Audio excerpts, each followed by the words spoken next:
यहाँका नागरिकको राजनीतिक परिवर्तन होइन। नागरिकको इच्छा भनेको दैनिक आधारभूत चिज हो।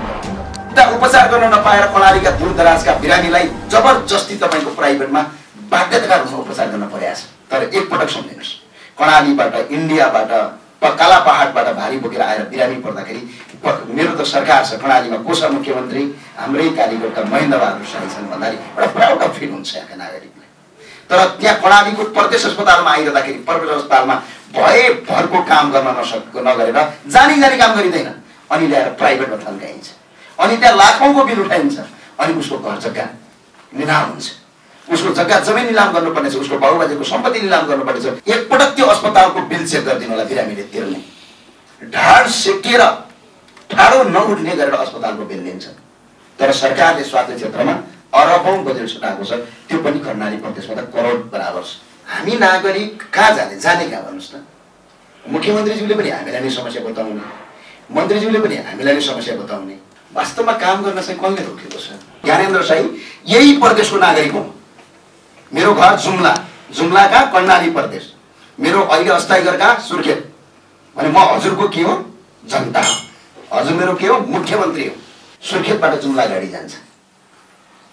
अब प्राइभेट गाडीमा जाँदा प्राइभेट गाडीमा जाँदा हैन, तर सार्वजनिक यातायात भएका मान्छेलाई 1021 रुपैयाँ यातायात व्यवस्था विभागले भाडा दर कायम गरेको छ। तर हामीसँग यस्ता रसिद छन् जो आज हामीले सिडिओलाई बुझाएका छौँ। 1600 भाडा लगिएको छ, 1700 लगिएको छ, 1800 लगिएको छ, एउटा 2200 सम्म लगिएको छ। भने ती यातायात व्यवसायीलाई प्रदेश नम्बर 6 यानी कि कर्णाली प्रदेशको मुख्यमन्त्रीका हैसियतले हजुरले कारबाही गर्ने या अनुगमन गर्ने या नगर्ने, यो छिट्टो भन्दा छिट्टो हजुरले यो आदेश जारी गर्नु होला। किनकि नागरिक आज दुःखमा छ। जब देशमा कम्युनिस्टको सरकार छ, कम्युनिस्टको सरकार भनेको जातीय विभेदको सरकार, कम्युनिस्टको सरकार भनेको सर्वहारा वर्गको सरकार, हामी सबैले सुन्ने कुरा त्यो हो नि। तर त्यस्तो बेला पनि दलित आयोगको प्रमुख नै नियुक्ति हुँदैन। यो भनेपछि यसलाई कसले रोकेको छ? या कर्णालीमा दलित आयोगको काम के भइराखेको छ भने अर्को कुरा पश्चिम रुकुमको यही हो नि, जसमा नवराज विक लगायतकाहरूको हत्या भयो। त्यहाँ त स्वयं तपाईको कम्युनिस्ट आन्दोलनबाट उठेका, स्वयं वर्गीय मुक्तिबाट उठेका, स्वयं जातीय विभेद अन्त्य गर्नुपर्छ भनेर उठेका तिनै कम्युनिस्टहरूले दलितलाई मार्नुपर्छ भन्ने जस्तो कुरा संसदमा बोलेको भेटियो। अनि यसलाई किन कारबाही हुँदैन? सरकारी स्कुलको हालत के छ? हिजो हामीले पढेकै विद्यालय अहिले राजनीतिकरण भएर प्रत्येक टिचरहरू अहिले नेता है, एभ्री टिचर नेता। म काठमाडौँमा बस्छु मुख्यमन्त्रीजी, कहिलेकाहीँ के लाग्छ भने काठमाडौँको सुन्दाहारा जानुपर्छ, टाढा जानु पर्दैन। कर्णालीका भयभरका शिक्षकहरू काठमाडौँमा हुन्छ। अनि अर्को कुरा, कर्मचारीलाई आन्दोलन गर्ने अधिकार छ या छैन? सरकारी कर्मचारी नेता भने यो किसिमको परम्परा कमसेकम अन्त नसके भने कर्णालीमा एकपटक हजुरलाई मेरो आग्रह छ, सरकारी संस्थाको सरकारी विद्यालयको व्यापक अनुगमन गर्नुहोस्। तपाईलाई कहाँ साथ र सहयोग गर्नुपर्ने हो मुख्यमन्त्रीज्यू, हामी ज्यान दिएर तपाईको पछाडि गर्छौँ। किनकि यो चाहिँ अति भएको छ। किनभने मैले मुख्यमन्त्रीजी कहाँ नै राख्ने हो? मेरो अरू यहाँभन्दा ठुलो मान्छे कोही छैन। किनकि म कर्णाली प्रदेशको नागरिक हो। हिजो एकता हुँदाखेरि सबै कुरा सही, आज अलिकति छुटिने बित्तिकै सबै कुरा गलत देख्ने यो राजनीतिक प्रवृत्ति गलत हो कि? यो कुरा पनि अब मुख्यमन्त्रीज्यूले चाहिँ हजुर चाहिँ जनताको मान्छे, अहिले पार्टीको मान्छे म ठान्दिनँ, पार्टीभन्दा माथि भइसक्नुभयो। यस्ता यी कुराहरूलाई अलिकति पछाडि राखेर, राजनीतिक गफलाई पछाडि राखेर जनताका सेवामा खटिदिनु होला मेरो आग्रह छ। आर्थिक वर्ष 2075-76 र 2076-77 को बजेट कहाँ कसरी खर्च भयो सार्वजनिक गरी पाऊँ विषयमा महोदय, प्रस्तुत विषयमा सुशासनका लागि हाम्रो हामी नेपाली भ्रष्टाचार विरुद्धको महाअभियानले सबै प्रदेशहरूमा नागरिक सचेतना तथा खबरदारी कार्यक्रमहरू सहित आर्थिक वर्ष 2075-76 र अब 2076-77 को यो योजना अनुरूप खर्च गरिएको बजेट विवरण सार्वजनिक गरी पाऊँ। यी दुई आर्थिक वर्षमा कुल बजेट 62 अर्ब 63 करोड 62 लाख 53,000 प्रस्तुत भएको देखिन्छ। क्रमशः अब 2075-76 मा 28 अर्ब 28 करोड 28,28,000 र अब 2076-77 मा 34,35,34,25,000 विनियोजन भएकोमा यो सम्पूर्ण विवरण आम प्रणालीवासी नागरिकहरू समक्ष सार्वजनिक गरियोस् भन्ने हाम्रो अनुरोध छ। 1. पूर्वाधार विशेष कार्यक्रम अन्तर्गतको बजेट 1,20 करोड। 2. एक निर्वाचन क्षेत्र एउटा सडक अन्तर्गत 24 करोड बजेट। खानेपानी क्षेत्रको विकास सुर्खेतका लागि भनेर छुट्याएको बजेटमा 1,38 करोड 35 लाख। त्यसैगरी नमुना बस्ती विकास अध्ययनका सम्बन्धमा 25 करोड 50 लाख। डोल्पा, हुम्ला, मुगु, जुम्ला, कालीकोट आवासीय विद्यालयका लागि 3 करोड 75 लाख। सुर्खेत प्रदेश अस्पतालका लागि 20 करोड 5 लाख। घुम्ती अस्पतालका लागि 2 करोड। कडाली उज्यालो अभियान अन्तर्गत 55 करोड। सिंचाइको लागि 1,70 करोड 25 लाख। रणनीतिक सडकको लागि 10 करोड। 24 वटा सडकको लागि 1,29 करोड। जनता सडक कार्यक्रम अन्तर्गत 63 करोड। वीरेन्द्रनगर सडक गुरु योजना निर्माणका लागि 21 करोड। जडीबुटी खेतीका लागि 10 करोड। भेरी, कडाली, बबई, तिला नदीमा वृक्षारोपणका लागि 11 करोड 40 लाख। विपद बाढी पीडितका लागि 6 करोड। वित्तीय अनुदानका लागि 80 करोड।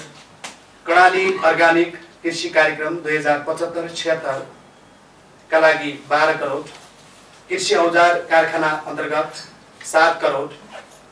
साना किसान हातेमालो कार्यक्रम सिप अन्तर्गत 5 करोड। यसैगरी कडाली ओखर स्याउ विदेश फिजाउँ भनी 1 करोड। कृषक पेन्सनका लागि 3 करोड। शिक्षा विकासको लागि 72 करोड 98 लाख। अस्पतालको लागि 46 करोड 17 लाख 50 हजार। कृषकलाई सहुलियत ऋण अन्तर्गत 30 करोड। चिस्यान केन्द्रका लागि 15 करोड। उद्यमशीलता उपकरण सहयोगका लागि 16 करोड। दलित एकल महिला बुढा वृद्धहरूलाई हवाई टिकट निशुल्क अन्तर्गत 1 करोड 50 लाख। एक जिल्लालाई 2 नमुना पावर क्षेत्र विकास कार्यक्रम उच्च मूल्य कृषिको वस्तु उत्पादनको लागि 15 करोड। कफी, कपास, अलैँची, केशर, बदाम उत्पादनका लागि 5 करोड।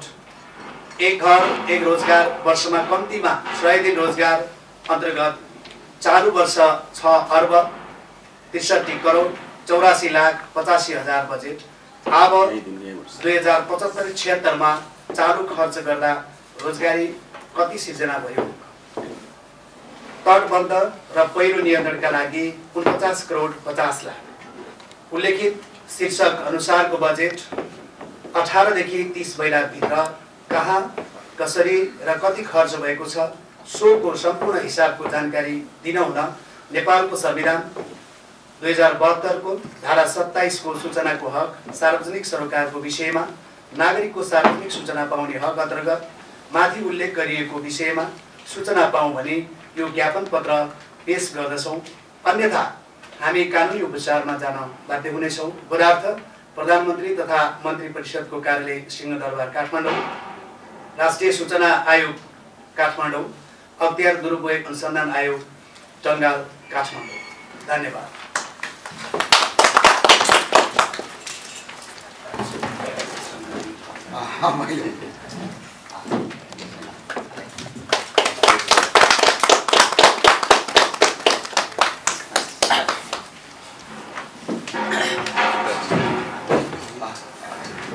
कर्णाली प्रदेशका मुख्यमन्त्री माननीय मुख्यमन्त्री महेन्द्र बहादुर शाहीज्यूलाई लगायत सबै साथीहरूलाई मेरो प्रणाम छ।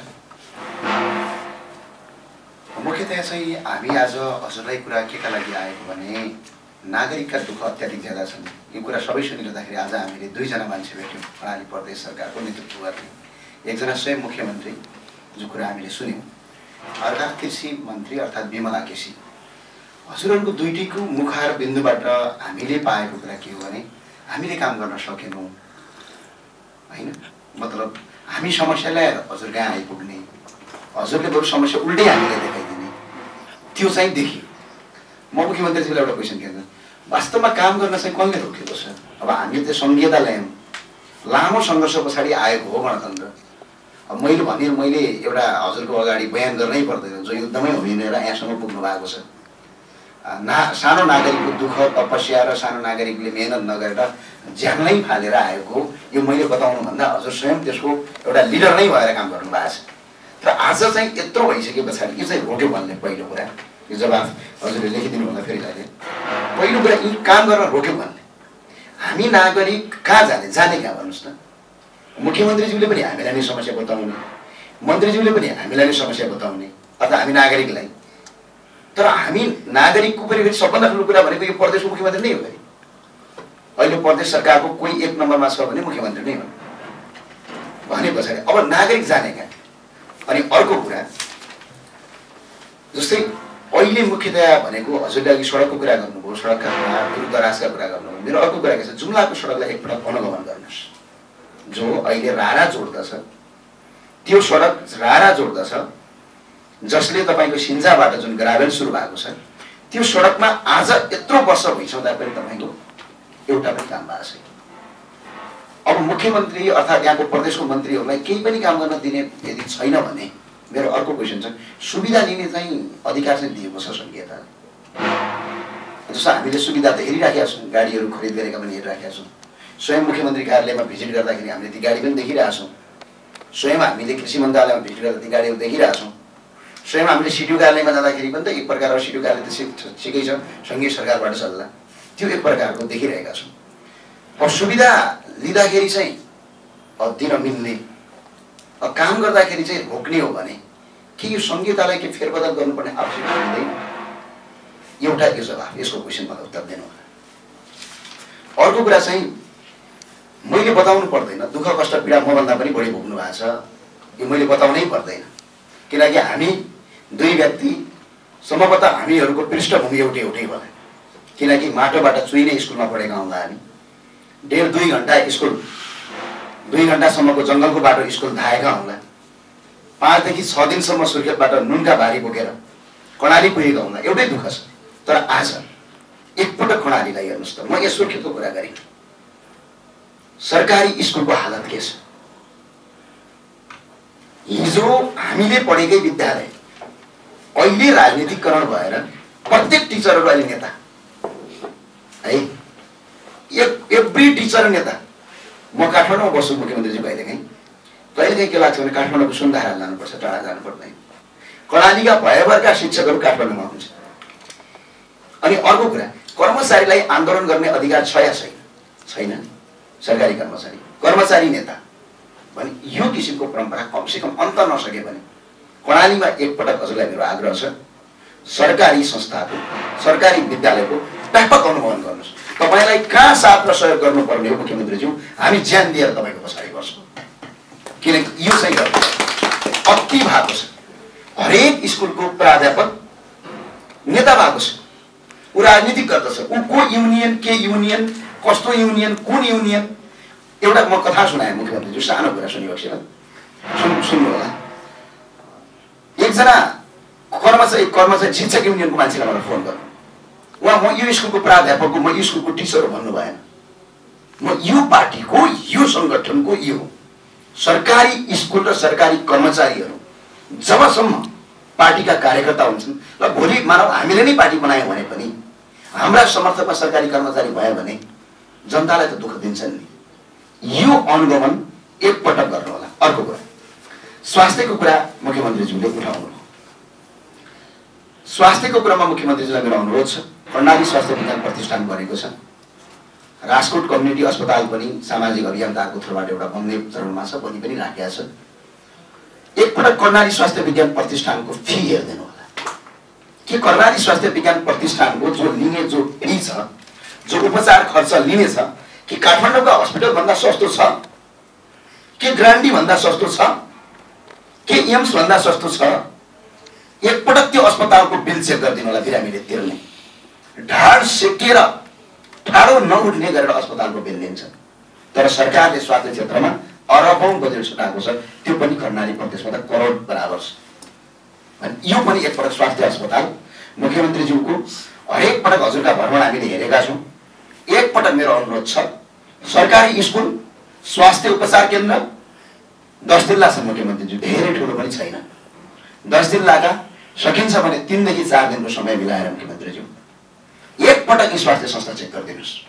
त्यहाँका डाक्टरहरू, त्यहाँका एमआरआई मेसिनहरू, यही प्रदेश अस्पतालका पनि तपाईँको मेसिन चोरी भएका समाचार आउँछ। यही अहिले प्रदेश अस्पतालमा पनि काम गरिरहेका छन्। ती व्यक्तिहरूले निजी क्लिनिक पनि खोलिरहेका छन् अस्पतालहरू। उता उपचार गर्न नपाएर कर्णालीका दूरदराजका बिरामीलाई जबरजस्ती तपाईँको प्राइभेटमा बाध्यताका रूपमा उपचार गर्न परेको छ। ल भन्नु, हामी भनौँ एउटा इन्डियामा गएर हाम्रो काम गरेर आउने एउटा पीडित परिवारले मुख्यमन्त्रीज्यू, मैले हजुरलाई अवगत गराउनु पर्दैन मुख्यमन्त्रीज्यू, हामी सबै यो कुरामा भुक्तभोगी छौँ। किनकि मुख्यमन्त्रीज्यू पनि कहीँ मैले एउटा प्रश्नै कुरा भने अरबपतिको सन्तान होइन, म पनि अरबपतिको सन्तान होइन। हामी दुईटै दुःख पीडित गरेर आएका हौँ। त्यो भएर मुख्यमन्त्रीले दुःखको कुरा धेरै मैले बताइनँ। तर एकपटक सम्झिनुहोस्, कर्णालीबाट, इन्डियाबाट, काला पहाडबाट भारी बोकेर आएर बिरामी पर्दाखेरि मेरो त सरकार छ, कर्णालीमा को छ मुख्यमन्त्री? हाम्रै कालीकोटका महेन्द्र बहादुर शाही छन् भन्दाखेरि एउटा प्राउड अफ फिल हुन्छ यहाँका नागरिकलाई। तर त्यहाँ कर्णालीको प्रदेश अस्पतालमा आइरहँदाखेरि प्रदेश अस्पतालमा भरको काम गर्न नगरेर जानी काम गरिँदैन, अनि ल्याएर प्राइभेटमा थन्काइन्छ, अनि त्यहाँ लाखौँको बिल उठाइन्छ, अनि उसको घर जग्गा निलाम हुन्छ, उसको जग्गा जमिन निलाम गर्नुपर्ने छ, उसको बाबुबाजेको सम्पत्ति निलाम गर्नुपर्ने छ। यो रोकिदिनु भयो भने मुख्यमन्त्रीज्यू हजुरको साथमा मेरो ज्यान र जीवन गए पनि तपाईँको पछाडि म खडा भएर हुनेछु। हामीले चाहिएको। अनि अर्को कुरा मुख्यमन्त्रीज्यू, एउटा मैले राजनीतिक कुरा उठाएँ, हजुरले यसलाई स्वीकार गर्नु होला, मलाई राजनीतिसँग कुनै इन्ट्रेस्ट पनि छैन। तर यो मलाई यो अजब प्रेमको बडा गजब कहानी जस्तो लाग्छ। प्रधानमन्त्रीज्यू नै मुख्य बाधक भन्ने कुरा अघि हजुरको मुखारबिन्दुबाट मैले सुने, जुन गणतन्त्र नै मान्दैनन् भने अहिलेसम्म के हेरेर बस्नु भएको थियो? हजुरहरूकै सरकारको कमान्डमा, हजुरहरूकै एकताको कमान्डमा देशको प्रधानमन्त्री त केपी शर्मा ओलीलाई हजुरहरूले माने हो नि, हजुरहरूले मानेर हामी जनताले भोट दिए हो नि, हामी जनताले नै भोट दिएर प्रधानमन्त्री बन्नुभएको। हिजो एकता हुँदाखेरि सबै कुरा सही, आज अलिकति छुटिने बित्तिकै सबै कुरा गलत देख्ने यो राजनीतिक प्रवृत्ति गलत हो कि? यो कुरा पनि अब मुख्यमन्त्रीज्यूले चाहिँ हजुर चाहिँ जनताको मान्छे, अहिले पार्टीको मान्छे म ठान्दिनँ, पार्टीभन्दा माथि भइसक्नुभयो। यस्ता यी कुराहरूलाई अलिकति पछाडि राखेर, राजनीतिक गफलाई पछाडि राखेर जनताका सेवामा खटिदिनु होला, मेरो आग्रह छ। अर्को कुरा, मैले केन्द्रको सरकारको कुरा गरिनँ मुख्यमन्त्रीज्यू, एउटा कुरा दलितको कुरा अघि उठाउनु हो। सम्भवतः मुख्यमन्त्रीज्यूले उठाएको कुरा यति सही छ, यति धेरै पछि आज जातीय विभेद धेरै कम भएको छ। किनकि हामी त्यो क्षेत्रबाट बिलोङ्स गर्छौँ जुन क्षेत्रमा जातीय विभेद अत्याधिक ठुलो रूपमा पीडित थियो।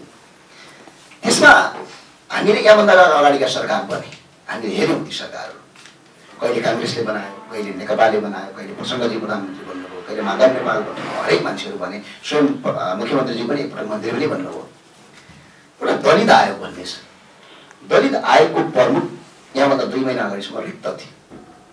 जब देशमा कम्युनिस्टको सरकार छ, कम्युनिस्टको सरकार भनेको जातीय विभेदको सरकार, कम्युनिस्टको सरकार भनेको सर्वहारा वर्गको सरकार, हामी सबैले सुन्ने कुरा त्यो हो नि। तर त्यस्तो बेला पनि दलित आयोगको प्रमुख नै नियुक्ति हुँदैन। अब यो भनेपछि यसलाई कसले रोकेको छ? या कर्णालीमा दलित आयोगको काम के भइराखेको छ भने अर्को कुरा, पश्चिम रुकुम त यहीँ हो नि, जसमा नवराज विक लगायतकाहरू हत्या भयो। त्यहाँ त स्वयं तपाईँको कम्युनिस्ट आन्दोलनबाट उठेका, स्वयं वर्गीय मुक्तिबाट उठेका, स्वयं जातीय विभेद अन्त्य गर्नुपर्छ भनेर उठेका तिनै कम्युनिस्टहरूले दलितलाई मार्नुपर्छ भन्ने जस्तो कुरा संसदमा बोलेको भेटियो भने यसलाई किन कारबाही हुन्छ? एउटा यो कुरा चाहिँ गहिरोका साथ हजुरले राख्नु होला। हामीले संसदको वचन पनि सुनेका छौँ, त्यहाँ गइसकेपछि दलित अभियन्ताहरूमाथि गरेको दुर्व्यवहार पनि हेरेका छौँ।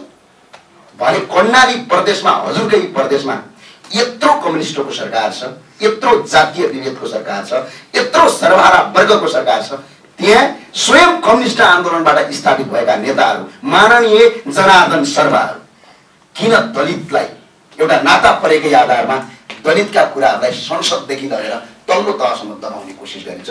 यो एकपटक मुख्यमन्त्रीको ध्यान जाओस्। अर्को कुरा, संविधानमा उल्लेख गरेर दिएनन् भन्ने कुरा हामीले सुन्यौँ। संविधानले सम्भवतः प्रदेशलाई शक्तिशाली बनाएन भन्ने कुरा सबैको सुनिन्छ। त्यसै गरी सायद प्रदेश समसारका मुख्यमन्त्रीको पनि यही कुरा थियो हामी कहाँ। त्यसमा चाहिँ मैले एउटा कुरा भने संविधानको पहिलो कुरामा लेखेको छ मौलिक हक र अधिकारको कुरा गरेका छ। हामी संविधानकै कुरा गर्छौँ। धेरै ठुलो सम्भवतः मलाई लाग्छ 10 वर्षको जनयुद्ध पनि संविधानकै लागि भयो। एउटा गोलमेल संविधान सामन्ती सत्ताको अन्त्य गरौँ। त्यो संविधानमा पहिला म 3 वटा बुँदा प्रष्ट हेर्छु। एउटा बोल्न पाउने हक भन्छ। अघि मुख्यमन्त्रीज्यूले भन्नुभयो तपाईँहरूले हामीलाई खबरदारी गर्नुपर्छ, सहयोग गर्नुपर्छ भनेर। म एउटा प्रश्न गर्न चाहन्छु। यही कर्णाली प्रदेश हो, यही मुख्यमन्त्री कार्यालयबाट जम्मा 300 देखि 400 मिटर अगाडि छ, खुल्ला भन्छ। प्रहरी कार्यालयबाट जम्मा 20 देखि 30 मिटर अगाडि छ। मेरो हत्कडी हानेर खुट्टा भाँसियो जहाँ तपाईँले गरेको खबरदारी सभामा सम्बोधन गर्दाखेरि आजसम्म ती प्रहरी कर्मचारीहरूलाई हजुरले के गर्नुभएको छ? यसको जवाब दिनुहोस्। मलाई त्यो जवाब चाहियो। तपाईँ यो प्रदेशको मुख्यमन्त्री भयो, म ज्ञानेन्द्र साई यही प्रदेशको नागरिक हुँ। मेरो घर जुम्ला, जुम्लाका कर्णाली प्रदेश, मेरो अहिले अस्थायीगरका सुर्खेत। भने म हजुरको के हो? जनता हो। हजुर मेरो के हो? मुख्यमन्त्री हो।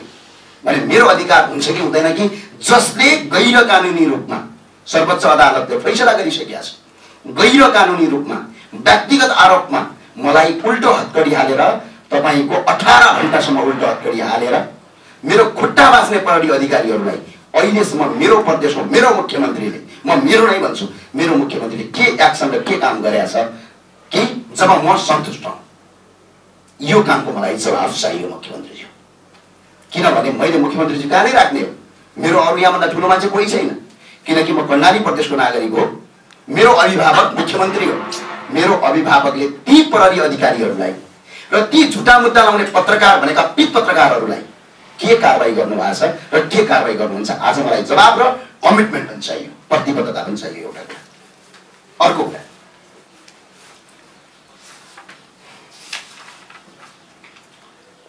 अर्को कुरा, हजुरलाई मैले आग्रह गरेँ बजेट बनाउँदा सुझाव दिनु होला भन्नुभएको छ। अति सही कुरा गर्नुभएको छ मुख्यमन्त्रीज्यू। हजुरलाई कुनै पनि ठाउँबाट हामी सहयोग गर्न तयार छौँ। र आज यो प्रदेशको सबभन्दा देशभरिको किचलो कहाँबाट सुरु भयो भन्ने कुरा हामी अपडेट छौँ मुख्यमन्त्रीज्यू।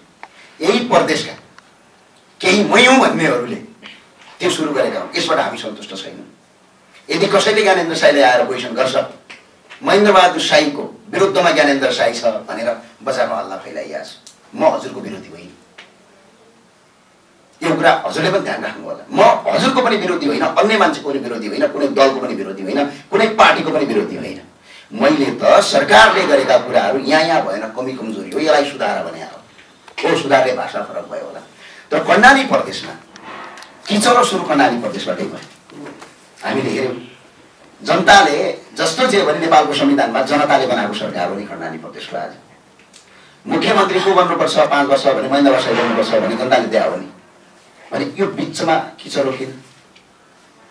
जुन किचलो आज धेरै मान्छे खुसी पनि भयो होला। ओहो ज्ञानेन्द्र साई आयो, बिचमा किचलो भएको थियो भन्ने एउटा बेनिफिसियरी हुँदा होला। तर त्यसमा म कदापि छैन। सरकार बनेको छ 5 वर्ष, कर्णाली प्रदेशको सरकार 5 वर्षको बनेको छ भने बरु सरकारले कहाँ कमी कमजोरी गर्छ त्यसलाई सुधारौँ। तर त्यो सरकारलाई तपाईँको सरकारलाई पूर्ण अधिकारका रूपमा काम गर्न दिउँ। यो बिचमा किचलो नगरौँ। किचलो गरेर जनताले किचलो गर्नलाई चुनेका होइनन्। आज मैले केन्द्रको कुरा गरिन सक्दा हजुरलाई र अर्को कुरा हजुरलाई बधाई छ। हजुरको सरकार अहिले बहुमतमा छ, यसका लागि हामी हजुरलाई बधाई पनि दिन चाहन्छौँ।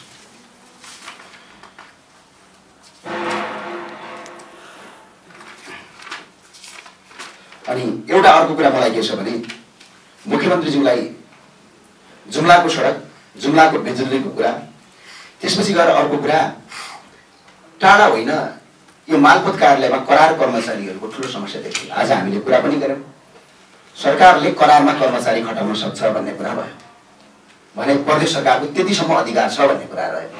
र यो सुर्खेत मालपोतको विषयलाई अति व्यापक रूपमा उठाइदिनु होला। र अनि अर्को कुरा चाहिँ मेरो के छ भने मुख्यमन्त्रीज्यू, अर्को सबभन्दा ठुलो कुरा हामी कर्णाली सम्भवतः कर्णालीको प्रदेश सुर्खेत, सुर्खेतबाट जुम्ला गाडी जान्छ। अब प्राइभेट गाडी भएका त प्राइभेट गाडीमा जाँला हैन, तर सार्वजनिक यातायात भएका मान्छेलाई 1021 रुपियाँ यातायात व्यवस्था विभागले भाडा दर कायम गरेको छ। तर हामीसँग यस्ता रसिद छन् जो आज हामीले सिडिओलाई बुझाएका छौँ। 1600 भाडा लगिएको छ, 1700 लगिएको छ, 1800 लगिएको छ, एउटा 2200 सम्म लगिएको छ। भने ती यातायात व्यवसायीलाई प्रदेश नम्बर 6 यानि कि कर्णाली प्रदेशको मुख्यमन्त्रीका हैसियतले हजुरले कारबाही गर्ने या अनुगमन गर्ने या नगर्ने, यो छिट्टो भन्दा छिट्टो हजुरले यो आदेश जारी गर्नु होला, किनकि नागरिक आज दुःखमा छ। र अर्को कुरा ठगीमा परेका छन्, नागरिक दुःखमा परेका छन्। र अर्को कुरा मेरो जाँदा एउटा कुरा मेरो के छ भने कर्णाली प्रदेशमा रोजगारीका लागि बजेट त छुट्टिएको छ, हामीले हेरेका छौँ बजेट, हजुरहरूले बजेट प्रस्तुत गर्नु भएको छ। एउटा राम्रो नारा पनि आएको छ, 100 दिनसम्म कमसेकम एक घरमा एकजना 100 दिन चाहिँ रोजगारी, वर्षमा 100 दिन रोजगारी एउटा कार्यक्रम सुरु भएको छ। हाम्रो सबभन्दा ठुलो पीडा भनेको विदेश जाने पीडा छ, सबभन्दा ठुलो पीडा भनेको भारत जाने पीडा छ। त्यो पीडाका लागि यो रोजगारी चाहिँ कहाँ र कसरी हामीले लेखेका पनि छौँ, हजुरले लिखित पनि हामीलाई दिँदा पनि हुन्छ, हामीले विज्ञप्तिमै लेखेका छौँ। यो रोजगारी सिर्जना गरिदिनु होला। र अर्को कुरा मेरो जाँदा भन्नु के छ भने ठुलो आशा बोकेर जनता र नागरिक तपाईँका पछाडि छन्। एउटा अर्को खुसीको कुरा, तपाईँ आफैमा युवा हुनुहुन्छ, सम्भवतः नेपालको इतिहासमै सबभन्दा कान्छो मुख्यमन्त्री पनि हुनुहुन्छ, यो होइन देशकै सबभन्दा कान्छो हुनुहुन्छ, मेरो हिसाबमा देशकै कान्छो हुनुहुन्छ। सबैलाई लाग्छ कि महेन्द्र बहादुर शाही 50 वर्षको हुनु, होइन, यो त हामीलाई थाहा छ नि। गगन कुमार थापा भन्दा पनि धेरै उमेरले कान्छो हुनुहुन्छ, जो युवा नेता भन्दै हिँडिराखेका छन्। त्यो भएको हुँदाखेरि तपाईँको अझै पनि हाम्रा लागि, हाम्रो नेता हाम्रा लागि अर्थात् कर्णालीका लागि हजुरले धेरै गर्नु छ, किनकि उमेर पनि बाँकी छ। जन्मदिनको पनि शुभकामना छ। अब भनिसके पछाडि मुख्यमन्त्रीज्यूले चाहिँ पार्टीको कामभन्दा बढी जनताको काम गरिदिनु होला। मुख्यमन्त्रीज्यू हजुरले नै भन्नुभयो संसदीय व्यवस्थाले ठिक गरेन, यो संसदीय व्यवस्थाको खिचातानीमा मुख्यमन्त्री लाग्नुभयो भने सम्भवतः मलाई लाग्छ हजुर पनि उही संशोधनवादी, पुरातनवादी, सामान्ती नागरिकले त्यही भन्ने छ। त्यही भएर यो पार्टीको गुटबन्दी भन्दा पनि मुख्यमन्त्रीज्यू जनताका लागि काम गर्दैनस्। जवाब दिने भने त कामले जवाब दिने, व्यवहारले जवाब दिने हो कि अहिले मुखले के भन्यो भन्ने कुरा विश्वास गर्न सकिँदैन। व्यवहारले के गर्यो भन्ने कुरा नै सबभन्दा बढी राम्रो चाहिँ हुन्छ, त्यो प्रभावकारी चाहिँ हुन्छ। र तपाईँले जे जति विषय उठाउनु भएको छ एकदम जेन्युन विषय चाहिँ उठाउनु भएको छ। मैले सबभन्दा पहिला 1 नम्बरमा के भने भन्नुहुन्छ भने आज पनि तपाईँको अहिले भर्खरै सत्य निबन्ध तथा मेले आएको कार्यक्रम भएको छैन, त्यहाँ धेरै तपाईँको चाहिँ हिजोका चाहिँ पीडितहरूले आफ्नो विषय चाहिँ राखे, पुरा आक्रोशपूर्ण चाहिँ तपाईँले प्रस्तुत गरेको चाहिँ थियो। उनले विषय के उठाएको थियो हुनुहुन्छ भने यदि तपाईँको समयमै न्याय नपाइने, समय बितिसकिसकेपछि पाएको न्यायको कुनै अर्थ हुँदैन भनेर जायज कुरा। हाम्रो के हुन्छ, मान्छे मरिसकिसके पछाडि फैसला चाहिँ हुने, हाम्रो त्यो प्रकारको चाहिँ परिपाटी छ, कल्चर संस्कार त हाम्रो त्यो छ नि। हिजो हामीले 6 महिनाभित्र तपाईँको शान्ति प्रक्रियाका सबै विषयहरू सकिसक्यो भन्ने थियो, 6 महिना हामी सकेनौँ। 2 वर्षभित्र संविधान बनाइसक्ने भन्ने थियो, सकेनौँ हामीले। अहिले पनि तपाईँको जे हाम्रा चाहिँ अहिले तत्काल चाहिँ गर्नुपर्ने केही चाहिँ इस्युहरू, केही मुद्दा चाहिँ छन् क्या, जो तपाईँको समयमै काम गर्न सकिएको चाहिँ छैन। अहिले हामी भन्छौँ एकदम तीव्र विकास चाहिँ समृद्धि कुरा उठाउँछौँ। तीव्र विकास भनेको मुखले भनेर विकास, समृद्धि मुखले भनेर विकास, तर कति गतिमा गएको छ भन्ने हामी त गति नाम लियो नि त। गति भने एकदम खुसालो गति, यति धिमो गति छ। जस्तै हामी भन्छ कार्यक्रम 1 बजे कार्यक्रम भन्ने हुन्छ, 1:30 बजी जान्छ, 2 बजी जान्छ, 2:30 बजी जान्छ, कार्यक्रम चाहिँ हाम्रो तयारीमा मान्छे आउने मान्छे आइपुग्यो। ठिक छ, मुख्यमन्त्री एकैछिन है यो विकासको कुरा गर्नुभएको छ। 1.5 किलोमिटर मात्र पिच भएछ यो वर्ष कर्णाली प्रदेशमा है। ठिक छ, यो विषय त धेरै लामो विषय चाहिँ छन् है।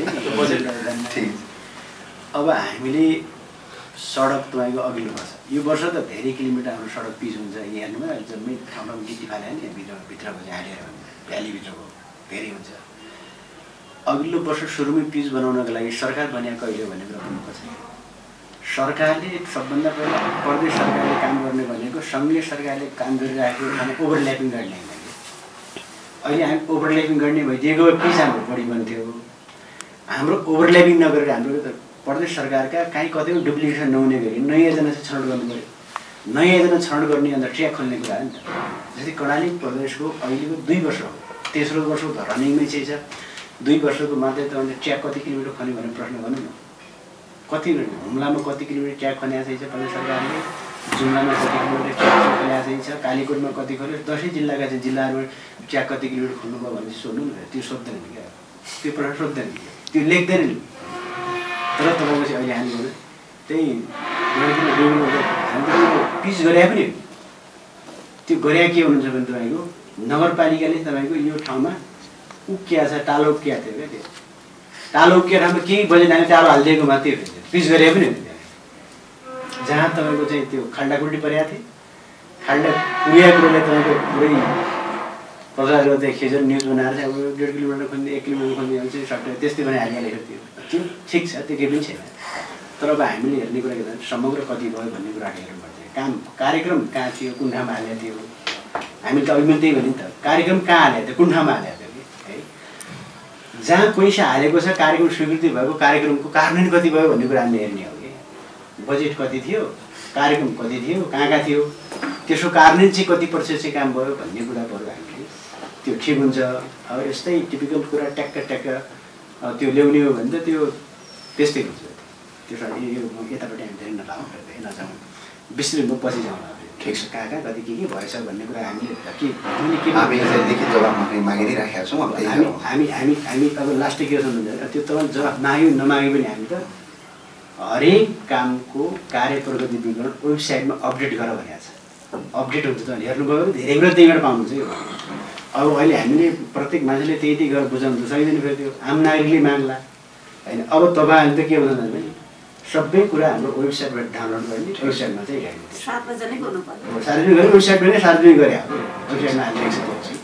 त्यसपछि अरू कुरा हामीहरू प्रत्येक जिल्लामा तपाईँको नि आजसम्म गरेका कामका बारेमा तपाईँको बुकलेट निकाल्नु, बुकलेट पनि हामी तयार गरिसकेको होइन। हामी बुकलेट पनि प्रकाशित गर्छौँ जिल्लामा। त्यस समग्र तपाईँको प्रदेश सरकारले टोटल्ली कति गर्यो भन्ने कुराले प्रदेश सरकारले वार्षिक बुकलेट निकाल्छ।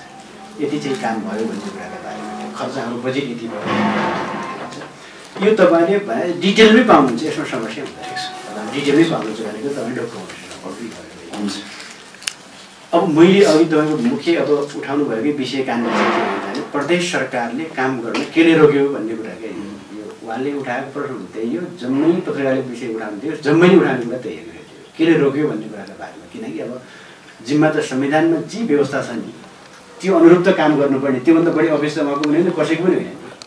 प्रदेश सरकारको जे तपाईँको कार्य छ नि भयो त्यो कार्य विभाजनमा प्रदेश सरकारले गर्ने कामको बारेमा त संविधानमा प्रष्ट व्यवस्था भएको छ नि। संविधानमा व्यवस्था भएको व्यवस्था अनुरूप चाहिँ काम गर्न किन सकेन प्रदेश सरकारले, किन रोक्यो प्रश्न यही नै हो क्या तपाईँले गएको प्रश्न। मैले सुरुमै अघि पनि मैले के भने हुन्छ भने समयमै तपाईँको अहिले काम पुरा गरिदिनु पर्ने सङ्घीय सरकारका केही थियो क्या जिम्मेवारी चाहिँ थियो। साथै प्रदेशका मुख्यमन्त्रीहरू म त गएर नि पोखरामा 6वटा मुख्यमन्त्री एकपल्ट जम्मा भेलै गर्नुभयो नि त। प्रधानमन्त्रीको विरुद्धमा त उहाँले भेलै गर्नुभएको, म त गएको थिएँ त्यतिखेर। म त माथि हुँदै थिएँ, म त्यो कार्यक्रममा गएन, उहाँले यो गरेको थियो। भन्नुभयो कि त्यतिखेर उहाँले भन्नुहुन्छ भने सङ्घीय सरकारले केही तपाईँको साझा अधिकारका क्षेत्रमा चाहिँ बनाउनु पर्ने ऐन चाहिँ ऐन समयमा बनाइदिएन। एक अहिले हाम्रो काम त रोकियो त, अहिले चाहिँ यातायातको कुरा चाहिँ उठाउनु भयो। संविधानमा तपाईँको अधिकार प्रदेशलाई चाहिँ छ, तर तपाईँको अहिले हस्तान्तरण प्रदेश सरकारले गरेका छैन। ऐन बनाउनु पर्यो त, सङ्घीय ऐन बनाएर मात्रै अधिकार सुम्पिसकेपछि प्रदेश सरकारले काम गर्न पाउने भयो, नत्र ऐन बेगर त काम गर्नै पाउँदैन छैन। प्रदेश सरकारको सम्पूर्ण तपाईँको शान्ति सुरक्षाको जिम्मा चाहिँ प्रदेश सरकारको हुनेछ, संविधानमा त्यो छ नि। अहिलेसम्म तपाईँको चाहिँ अहिले अब प्रहरी प्रदेश सरकारले हस्तान्तरण गरेको छैन। प्रहरी ऐन प्रदेश सरकार, सङ्घीय प्रहरी ऐन चाहिँ सङ्घीय सरकारले बनाइदिएको छैन, अहिलेसम्म रोकिदियो। समस्या चाहिँ त्यसपछि तपाईँको निजामती ऐन नबनाएसम्म कुनै पनि तपाईँको तल प्रशासनिक समस्या हामीले खडा गर्न सक्दैन, राख्न सक्दैनौँ। प्रशासनिक संरचना नराखेपछि हामीले तल काम गर्न अख्तियारै दिन सक्दैनौँ, आर्थिक अधिकारै दिन सक्दैनौँ भने त्यसपछि त्यसको कार्यान्वयनमा आउने अवरोध सिर्जना हुने भयो। त भुक्तानी पाएन भने जस्तै अघिल्लो वर्ष के भयो, हुम्लाका मान्छे खानेपानीको क्षमता गर्न जुम्बर पुगे, दैनिकका मान्छे चौधारीमा चाहिँ पुगे। यो प्रकारको समस्या आयो त चौधारीले तपाईँको चाहिँ भुक्तानी दिनुपर्ने भयो, डोल्पाको हुम्लाको भुक्तानी जुम्लाले दिनुपर्ने भयो, जसले गर्दा तपाईँको समयमै तपाईँको सङ्घीय सरकारले प्रधानमन्त्रीले यो विषयमा चाटो राख्नु भएन। उल्टै बरु के भन्नुभयो, मैले अघि भने त पोलिटिकल्ली कुरा चाहिँ भयो, उल्टै उहाँले के भन्नुभयो हुन्छ भने तपाईँको प्रदेश सरकार भने त एउटा प्रशासनिक इकाइहरू मात्रै हुनु भनेर भन्नुभयो। त्यो संविधानले त्यो भन्दैन नि त भने, जसले गर्दा तपाईँको अलिकति केही बाटो खोलिदिनु पर्ने प्रदेश सरकारलाई। भोलि त्यो सबै कम्प्लिट भयो, ऐन बने सबै सङ्घले हामीले हस्तान्तरण गर्ने सबै चाहिँ अधिकार चाहिँ हस्तान्तरण गरिसकेपछि मात्रै त्यसपछि काम भएन भने बल्ल काम गर्न नसकिया भन्ने कुरा हुन्छ। काम अधिकार चाहिँ प्राप्त नहुँदै कसले गर्न सक्छ तपाईँले? अब अहिले भन्नुभयो तपाईँले त कसैलाई तपाईँ चाहिँ अहिले गर्नु ल फलाना अहिले कुरा हुन्छ तपाईँले एउटा कुरा भनिहाल्छु म। त्यो कार्यक्रम गर्न उहाँ आउनुभयो, स्वीकृत कार्यक्रम चाहिँ गर्नु, म त यहाँ स्वीकृत पनि थिएन त्यतिखेर, सायद त्यसलाई म कहाँ थिएँ, म त मुगु थिएँ कता चाहिँ बाहिरै चाहिँ थिएँ, म त पछि समाचार मात्रै सुने हो। अनि उहाँ आउनुभयो, बोल्नुभएछ, अनि प्रहरीले तपाईँको चाहिँ तुरन्तै हस्तक्षेप चाहिँ गऱ्यो, उहाँ त हत्या लगाएर काठमाडौँ पुगाएर चाहिँ व्यक्ति हो होइन, पुगायो। अब यसमा तपाईँको अहिले तपाईँले हेर्नु न, प्रदेश सरकारलाई सिडिओले कतिको कुरा चाहिँ एक्सेप्ट गर्छ, अनि पुलिसको डिएसपीले कति एक्सेप्ट गर्छ, एसपीले कति गर्छ, डिआईले कति गर्छ। अहिले हामीले चाहेर एकजना मान्छेले न त कोही चोरलाई समातेर हामी ल्याउन सक्छौँ, न त कसैले तपाईँको अहिले तुरुन्तै कोही समात्यो निर्दोष मान्छे, अहिलेको यसलाई तुरन्त छोडेर निर्दोष मान्छेमा देख्नु नगयो भनेर हामीले भने त्यसलाई चाहिँ हामीले मुक्त गर्न सक्छौँ। त्यो त्यसो भए हुनाले समस्या यहाँनिर रह्यो नि त। अहिले कारवाही गर्ने अधिकार त हामीसँग छैन, पुलिसलाई कारवाही गर्ने अधिकार हामीसँग छैन होइन। अहिले त्यही बारेमा पत्रकारले प्रश्न गरेका थिएँ म तपाईँलाई यहाँ गएछ, त्यसपछि तुरन्त काठमाडौँ गइसकेपछि त्यो रिपोर्ट क्लबमा चाहिँ एउटा कार्यक्रम चाहिँ आएको थियो, त्यहाँ तपाईँको बारे प्रश्न सोधेको थिएँ मैले। त्यो हाम्रो क्षेत्र अधिकारभन्दा बाहिर कुरा हो। मैले के भने मैले चाहेर न त समातिएको मान्छेले छुटाउन सक्छु, न त कसैले समात भने म समात्न सक्छु। प्रदेश सरकार यति निर्णय हजुरकैलाई आरोप लगाएको थियो, मुख्यमन्त्रीले आदेश दिनुभयो र गरियो भन्ने थियो। त्यही त, अब त्यो त आरोप त जे पनि लाउन पाइयो त होइन। मुखले सुन्नु मेरो कुरा भन्छु, के भने भन्ने कुरा त नजानु, रियालिटी के हो भन्ने कुरा जान्नुहोस् न। जुम्लाका संसद हुनुहुन्छ अहिले पदम राय, उहाँ नै स्वयं त्यहाँ गएर के भन्नुभएको छ, म पनि हिरासतमा थिएँ, म पनि कुटिएको व्यक्ति हो, 8 दिन म पनि यही हिरासतमा बसेँ। उहाँले के भन्नुभयो भने यो माओवादीका विरुद्धमा तपाईँ विप्लवको कार्यकर्ता भएर यो आएको हुनाले र मुख्यमन्त्री तपाईँको महेन्द्र साईका विरुद्धमा बोलेको हुनाले यस्ता मान्छेलाई तिमीहरू भेट्ने त्यहाँभित्र एकजना हाम्रो नेकपाको चाहिँ हिम्मत खत्री पनि हुनुहुन्थ्यो क्या। उहाँले मैले सुन्ने गरी उहाँले के भन्नुभयो भने तपाईँ जम्मै कुटाइ खाने ठाउँमा ज्ञानेन्द्र साईले कुटाइ खाने भनेको मुख्यमन्त्रीको विरोध गरे हो, पार्टीको विरोध गरे हो, यस्ता मान्छेसँग तिमी लाग्ने भनेर उहाँले आफ्नो कार्यकर्तालाई भन्नुभएको थियो। मैले के भने उहाँलाई, हामी यहाँभित्रको एउटा कर्णालीवासी हो, त्यो परमबहादुर रोकाया सिजा गाउँपालिकाको व्यक्ति हो, हामी पनि सिजा गाउँपालिका 5 र 3 का व्यक्ति हौँ भने एउटा सार्वजनिक व्यक्तिले सोधै हिरासतमा आएर इभन मेरो आँखाले मलाई सुनाइरहेको छ, मैले जवाफ पनि दिएको छु उहाँलाई। उहाँहरू तमाम व्यक्तिहरू आएर के भन्नुभयो भने महेन्द्र साईको आदेशमा नेकपाको विरुद्धमा ज्ञानेन्द्र साईले बोलेको हुनाले यस्ताले पिटाइ खाने भने मार खान्छ भने उहाँले मलाई बोलेर गएपछि मैले एउटा शब्द भने आइन्दा यस्ता मन्त्रीहरू म भए केही छैन, इभन कुनै एउटा सर्वसाधारण त्यहाँ आयो भने तपाईँहरू जस्ता मन्त्रीहरू आएर यो निकाल्न जरुरी छैन, मैले यही भनेको थिएँ। भने यहाँबाट पुष्टि हुन्छ कि भन्दा ठिक। अर्को पत्रकारले पनि भन्नुभएको थियो, म यहाँलाई भन्छु, पत्रकारले के भन्नुभयो भने हामीले बारम्बार मुख्यमन्त्रीको आदेश छ, प्रहरीहरूलाई परिचालन गरेर खुटेकै हो भनेर गणेश कञ्चन भारतीले बोल्नु भएको छ। जिल्ला प्रशासन कार्यालय सिडिओ जो त्यहाँनिर हुनुहुन्थ्यो कृष्ण खड्का, उहाँले त्यो बोल्नु भएको छ। त्यो जवाफ हो कि ल ठिक छ। अब यो मान्छे मर्या मान्छेको चाहिँ बारेमा कुरा पनि उठायो भने प्रुभ गर्न गाह्रो हुन्छ। तपाईँले जीवित मान्छे चाहिँ खडा गर्नुभयो, यो कुरा मैले भन्ने भन्दा जीवित मान्छेहरू ल्याएर नि यसका बारेमा कुरा गर्न सकिन्छ। गणेशकञ्चनले जीवित मर्याएर नि मान्छे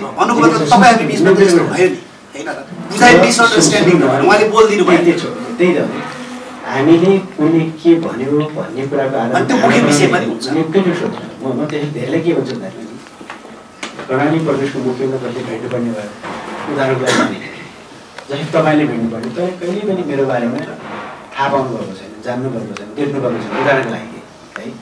भेट्नुपर्ने कुनै काम विशेषले अनि तपाईँले कसैलाई सोध्नुभयो नजिकको जसले मान्नु उहाँलाई नै सोध्नुभयो, ज्ञान सायले सोध्नुभयो कर्णाली प्रदेश मुख्यमन्त्री कस्तो छ उहाँ, तर मैले विश्वास गरिनँ। सुन्नु मेरो लागि कस्तो छ भनेर तपाईँले सोध्नुभयो है। अनि उहाँले के भन्नुभयो, असाध्यै राम्रो मान्छे त्यो मान्छे, एकदम मान्छेतिर डरान्छ मान्छे, असाध्यै राम्रो ज्ञानी मान्छे भन्यो। त्यो त डाँगा छोड ढुङ्गा ठाउँको त्यो त भनेर भन्नुभयो उहाँले। त्यसपछि तपाईँले धारणा बनाउनुहुन्छ कि अब ढुङ्गा जस्तो छ ठाउँ जस्तो छ भन्ने कुरा तपाईँले दुःख चाहिँ लाग्यो। मैले बताइनँ ऊ मान्छेप्रति प्रश्न मेरो प्रश्न सुन्नुहोस् न, त्यो भने तपाईँको माइन्डसेट के भन्छ भने त्यस्तो चाहिँ भनेर आउँछ क्या। त्यो हेर्दा पनि यो ढुङ्गा भने गुन्डा जस्तो, भोलि पनि गुन्डा जस्तो, गुन्डा जस्तो लाग्न थाल्छ, चोरो जस्तो लाग्न थाल्छ। राम्रो मान्छे हो भनेर कसले भनेर त्यहाँ माइन्डसेट के हुन्छ भने होइन नि, यो राम्रो मान्छे हो भन्ने परिहाल्छ, हेर्दा बोल्दा राम्रै लाग्छ, लगाएको राम्रै लाग्छ, सबै मैले हजुरलाई कम्युनिकेसनको कुरा हो। तर मैले उहाँलाई नै प्रश्न गरेँ, उहाँ नै गलत थियो क्या। ठिक छ त्यो कुरा छोड्नु, उहाँले सुनाउनु त्यो कुरा छोड्नु थियो। धारणा तपाईँको नि कसैले केही भनिदिएकै आधारमा रेडिमेड आधार बनाउनु लागि कोही व्यक्तिप्रति बुझ्दै सुहाल्नु म व्यक्तिको बारेमा मैले बनाएन। आज हजुरसँग प्रत्यक्ष राखेँ, यहाँभन्दा अगाडि कहीँ पनि बोलेको छैन। ठिक छ त्यो हजुरसँग फेसबुक बोल्न थियो, क्लियर गर्नलाई मात्रै भने एक्ज्याक्टली क्लियर गर्नलाई मात्रै भने एक्ज्याक्टली यो धारणा बनाएर महेन्द्र साईले तपाईँ नयाँ मात्रै भने हो होइन। मेरो बारेमा कसले के कुरा सुनाएकै आधारमा धारणा त भन्दा बनाएको पनि छ। मेरो रियालिटी वास्तविक लाइफ वास्तविक जीवन मेरो के छ भन्ने कुरा वास्तविक जीवन अध्ययन गरेको छ। रातलमा उभिएर त्यसपछि हामीले कुराले गर्ने कुरा नै गर्नुलाई हामी त्यो माइन्ड बनाएको छैन। हजुरलाई चाहिँ सानो चाहिँ तपाईँले म कस्तो मान्छे हुनुहुन्छ भने जस्तै मलाई केही कुरा दुःख चाहिँ लाग्यो। हाम्रो एउटा अभिभावकले यस्तो दिनुभएछ भन्दाखेरि मौलिक हकको एउटा चाहिँ जुन हनन गर्नुभएछ भन्दा दुःख चाहिँ लाग्यो है। त्यो हामीले आज भोग्दैछौँ। ठिक छ ल, त्यो कुरा त ठिक छ होइन। त्यसो भावनाले अब हामीले के गर्ने हुनुहुन्छ भने नि धारणा कसैको सुनेकै आधारमा बनाउनु होला मेरो सुझाव तपाईँहरू सबैलाई। मलाई केही कुरा लाग्यो भने त उहाँलाई उहाँसँग सिधै कुराकानी गर्छु आज ल मान्नु न, व्यक्तिसँग हामी बसाउँला कुराकानी गरौँला। कतिपय कुरा त गलत कम्युनिकेसनको कारणले गर्दा धारणा बन्छ मान्छे त्यो त हामी हटाउँछौँ नि, त्यो समस्या चाहिँ हुँदैन होइन। कतिपय कुरा त भन्नै पर्ने म भन्छु त महेन्द्र साईको बारेमा उहाँले बाहिर मञ्चमा भन्ने कुरा म त नेगेटिभ हुन्छु। त्यो उहाँको दायित्व हो, यहाँ बोल्नुपर्छ त कतिपय कुराहरू, कतिपय कुरा चाहिँ क्लियर गर्नुपर्छ त कतिपय कुरा सच्याउनु पनि पर्छ त साँच्चै चाहिँ भनेर। यसलाई मैले तपाईँको मेरो आलोचना गर्ने मान्छेले कहिल्यै पनि मैले गलत बुझेँ होइन, कहिले पनि बुझ्दैन मजाले भन्छु। अझै कसैले मलाई चोर भन्दा मैले नचोरे त भइगयो नि, मैले नचोरेको त कहिले चोर भने मलाई केही बोल्नु ठप बल्ल पनि नढकेको त भन्छ त मान्छेलाई भर्सारी भन्दा मलाई नमान्छ। मैले एक ढुङ्गा भर्सार गर्ने भनेर के हुन्छ मलाई भने यदि मैले भर्सार गरेको छु भने मान्नु छैन। तपाईँहरू सबैले होइन कर्णाली प्रदेशको मुख्यमन्त्री त्यत्रो दुःख पाएको मान्छेलाई बचाउनु पऱ्यो भनेर तपाईँले सोचे भने चाहे पनि बचाउन सक्नुहुन्न। मैले अपराध गरिसकेको छु, अपराध कुनै पनि आफूलाई जोगाउनु सक्छ, चाहे जोगाउनु सक्छ। त्यसो भन्नाले के काम गर्दा ठिक हुन्छ भन्ने कुरा मेरो आत्मा मेरो मनले भन्ने कुरा हो कि मेरो मनले के भन्छ भन्ने कुरा मुख्य कुरा हो। त्यसो भने मेरो मान्यता के भन्दा राम्रो काम चाहिँ गर्नुपर्छ होइन, तर अरूले राम्रो भनिदिनुपर्छ भन्ने कुरा मेरो मान्यता होइन। त्यसो भने यो कुरा यति नै त्यसो भने अलिकति मैले भने प्रदेश सरकारले काम अलिकति गर्न नसकेका केही मैले कस्तो कारणबाट मैले भने हो त्यो हाम्रो बाध्यता अझै पनि कायमी छ। यो के रोक्यो भन्नुहुन्छ नि यसले रोक्यो। अहिले जस्तै टेन्डर गरिदिने मान्छे छैन कि ल भन्नु त टेन्डर गरिदिने मान्छे छैन, बजेट छ। अब अहिले तपाईँको सबै माथि गएर खुट्टा समातेर टोपी फालेर तपाईँको इन्जिनियरहरूलाई बिचरा जसरी पनि आएर त्यो थुप्रै टेन्डर गरिदियो त त्यो बिचराले भने कहाँसम्म लिएर आएको नि यी तिन टेन्डर टेर्दैन काजमा ल्याएछ, बिन्ती गरेर ल्याएछ भने नल्याउने भन्दा अब तपाईँले भने जस्तै कि त सङ्गीतै डिभिजन गरेर हिँड्नु पऱ्यो, व्यवसाय छैन कि हिँड्नु पऱ्यो फेरि त्यो होइन भने तपाईँको काम त गर्नु पऱ्यो नि त। जसरी पनि जे गरेर हुन्छ तपाईँको ल्याएर काम त गराउनु पऱ्यो। त्यसो भन्नाले आउँथ्यो फेरि त्यो मलाई पनि हिजो त अर्कै खाले मान्छे रिस पनि उठ्थ्यो मलाई, झनक्कै म रिस आउँथेँ, चर्कै सुरु हुन्थ्यो मलाई। तर अहिले तपाईँको मैले भने अहिले त प्रेम लभ के भन्थ्यो लभ गरेर मात्रै काम गरिरहेछ अहिलेसम्म बिचरा नगर जसरी यति काम गरेँ बरु जाला यति काम गरेर जा त फगाइकन काम लिनुपर्ने भए जस्तो छ कि यो मेरो बाध्यता हो कि हाम्रो बाध्यता छ यति मात्रै भने हामीले यति त्यसो कुरा अब अरू कुरा अब सबै ठिकै छन् अब अनुभवको कुरा एकदम महत्त्वपूर्ण कुरा चाहिँ छ तिम्रो शिक्षा क्षेत्रमा पनि छ शिक्षकहरूको अहिले के छ भन्नुहुन्छ भने संविधान भएको व्यवस्थामा माविसम्मको सबै स्थानीय तहले जिम्मा दिएको छ स्थानीय तहको माता चाहिँ छन् होइन त्यसो भए मैले अहिलेसम्म केही अनुभव गरिरहेको छु विगतसँग तुलना गर्ने हो भने त अहिले धेरै तपाईँको प्रभाव गरिरहेको छ विगतमा चाहिँ के भन्छ शिक्षामै केन्द्र पऱ्यो नि सट्टामा राख्ने त्यही भएर जडा जाँडा खाने ठेगापट्टा गर्ने अर्को गर्ने दुनियाँ गर्दै शिक्षा गर्ने तर अहिले अलिअलि केही पहल कदम लिने स्थानीय तहले त्यो शिक्षकहरूलाई केही ट्यागमा ल्याएर केही हालत त्यही वृद्धि हो त्यसो भन्दा उनीहरू त अब हामी त अर्कै मान्छे अर्कै शक्ति हो भने टाइमले हिजोको जसरी शासकीय जो चाहिँ प्रवृत्ति जो भने यो कर्मचारीको पनि कायमै छ सबै क्षेत्रमा चाहिँ कायम जनप्रतिनिधिमा कायमै चाहिँ छ अब अलिकति अब मास लाइन जनशैली बनाउने जनताको हामी चाहिँ सेवक हौँ भन्ने कुरा अलिकति मनोविज्ञान त्यो कुरा कल्चर चाहिँ अझै पनि पाउन सकिन्न काहीँ यो समस्या हो यसमा लाग्नुपर्छ भन्ने कुरा अर्को कुरा अब अहिले राम्रो कुरा चाहिँ छ कर्णाली प्रदेशमा आर्थिक सानो पिउन छन् अहिले अब सबभन्दा ठुलो समस्या पनि स्वास्थ्यको कुरा होइन खानपान सबैदेखि लिएर बढी रोगी त तपाईँको यति पेटी चाहिँ छ किनकि सरदर आयु पनि त कम छ नि त हामीले त्यसो भएनाले अब अहिले हामीले के भन्यो हुनुहुन्छ भने हाम्रा हस्पिटलहरू जो चाहिँ प्रदेश हस्पिटल अनि हाम्रो माथिको तपाईँको त्यो स्वास्थ्य विज्ञान परिषद हाम्रो त्यो तपाईँको सँगै मागामा छ होइन तैपनि हामीले के बरु वार्षिक चाहिँ कति बजेट हामीले छुट्याउनु पर्छ हामी बजेट छुट्याइदिन्छौँ स्वास्थ्य विज्ञान यहाँ त छुट्याउने कुरा हाम्रो दायित्वभित्रै गरिहाल्यो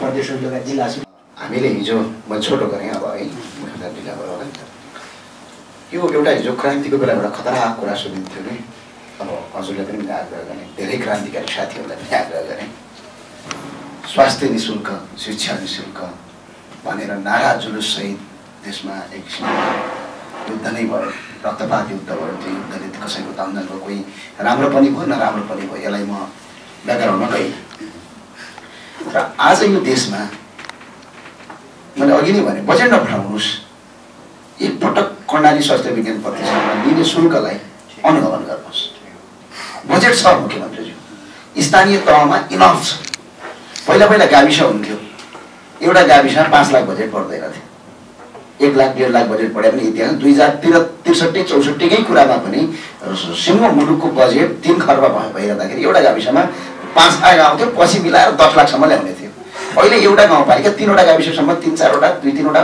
मिलेछ जनसङ्ख्या बाँड्ने भने नि करिब करोडभन्दा तल छैन त्यो पनि 20-22 करोडभन्दा तल छैन भने त्यसको कार्यक्रम भएको छैन बजेटको समस्या होइन समस्या तपाईँको अनुगमनको समस्या तपाईँको आएर निर्देशिकाको यो प्रोब्लम र यो समस्या छ त्यो भए हुनाले मलाई भनेको स्वास्थ्य र शिक्षामा कर्णालीका लागि विशेष मुख्यमन्त्री मैले आग्रह अहिले पनि फेरि गरेँ 2 देखि 3 दिनको समय लगाएर एकपटक कर्णालीका प्रत्येक स्कुलमा सबैमा पुग्न जो शङ्का लागेको छ मुख्यमन्त्रीलाई र ठुल्ठुला अस्पताल सरकारी अस्पताल एकपटक अनुगमन गरिदिएर नागरिकले स्वास्थ्य र शिक्षा पाइदिए भने अहिलेका नागरिकको राजनीतिक परिवर्तन होइन मुख्यमन्त्रीज्यू नागरिकको इच्छा भनेको दैनिक आधारभूत चिजको परिवर्तन बस यति मेरो आग्रह यो चाहिँ गरिदिनु होला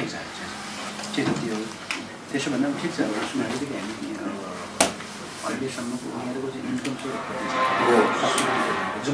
जुम्लाको स्रोत कति छ आन्तरिक इन्कम स्रोत कति सँगै पैसा कति दिन्छ प्रदेशले पैसा कति जान्छ यसको आधारमा अब हामीले यदि पर्याप्त पैसा हामीसँग हुन्छ भने शुल्क लिनुपर्छ भन्ने कुरो हामी शुल्क के लागि भन्ने कारण चाहिँ यो कुरा चाहिँ हामीले अर्थात् सँगै दिएको पैसा त्यसो प्रदेशले दिएको पैसाले पनि लिनु भयो हस्पिटल सञ्चालन भनेपछि मात्रै त्यसपछि लिनु पऱ्यो क्या त्यो पनि व्यापारीका लागि व्यापारका लागि त होइन बेनिफिट चाहिएन यो त नाफारहित हो नाफारहित तर यिनीहरूको बिल हेर्दाखेरि त नाफारहित जस्तो लाग्दैन त्यो अलि अन्तिममा त्यसपछि अर्को कुरा तपाईँको अहिले यो जो बजेटको कुरा आयो नि त बेरोजगारको कुरा चाहिँ छ अहिले कोभिडको कारणले गर्दाखेरि त अझै बेरोजगारको भनेर